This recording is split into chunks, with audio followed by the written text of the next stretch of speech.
Up at the 33 ball game. All right, that's how it ended on Saturday. Indiana goes into Columbia and comes out with a 31-27 stunner. Mike Kelly, you watched the whole thing and brought it to us. That's a tough loss right there.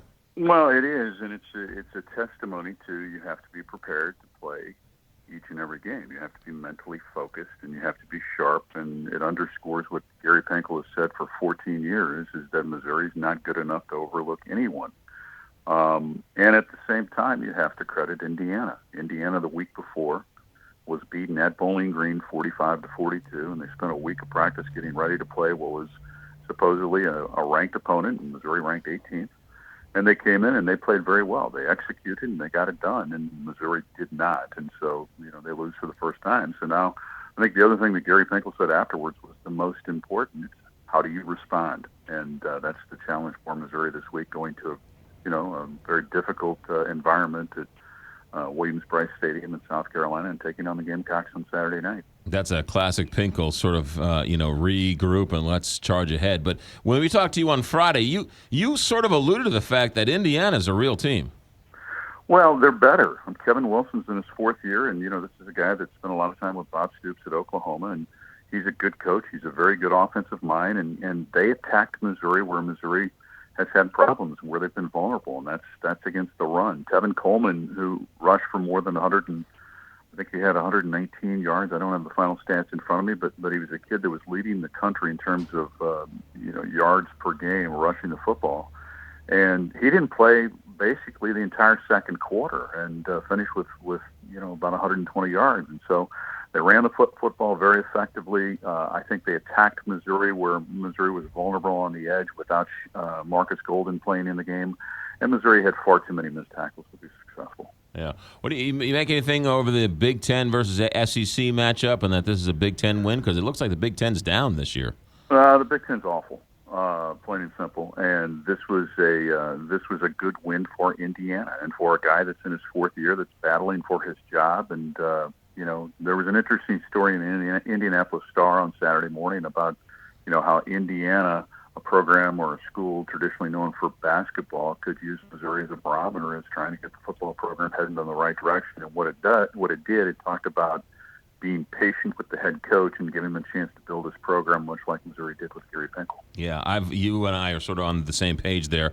Especially with college football, you need 5 years minimum to sort of turn things around, and sometimes longer. Well, sometimes longer, depending on, the state of your facilities, depending on the state of your, just basically kind of where you are and things like that. And right. So, the bottom line is that credit Indiana. They were the better team on Saturday. They got the win. Now the challenge becomes for Missouri. Can you get better and get better in a hurry with a big trip coming up to South Carolina? Yeah, South Carolina, that was the tough loss last year at home. That sort of a couple of that with that overtime, but it was that last second touchdown that sort of tied it to put it into overtime. How good is South Carolina this year? Well, they're 3-1. They lost to Texas A&M the first time out on an absolutely terrific performance by Kenny Hill of the Aggies at quarterback. They give up a lot of yards and a lot of points on the defensive side of the ball, but from an offensive standpoint, Dylan Thompson, their quarterback, has been there. He's a fifth-year senior. He played a lot last year, started the game against Missouri a year ago.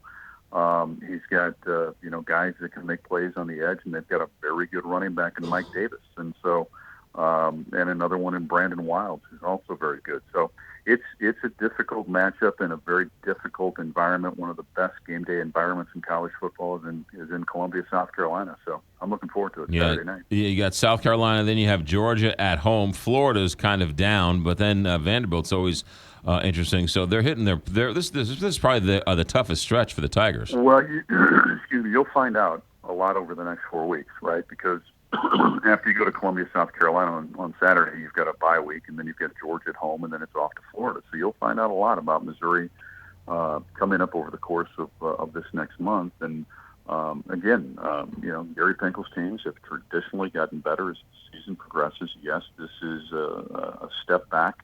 The loss to Indiana, but there's still so much out there still that it depends on how you respond to adversity. Yeah, did you see that Rams game yesterday? I was down, before the game, and then I went home to do some work and watched it, and That's difficult. That's a tough loss. They played so well so early, and they were doing so many good things. But it is a very tough loss. Yeah. All right, Mike Kelly, be good. Regroup. We'll talk to you on Friday when we break down South Carolina a little more. Get some rest, and we'll talk to you on Friday. Great to speak with you. Take care. There you got it. That's Mike Kelly, voice of the Tigers, recapping the Indiana victory of the Hoosiers beating the Tigers 31-27 in Columbia. South Carolina, the Gamecocks with Steve Spurrier, Saturday, 6 p.m. All that action can be heard right here on the Big 550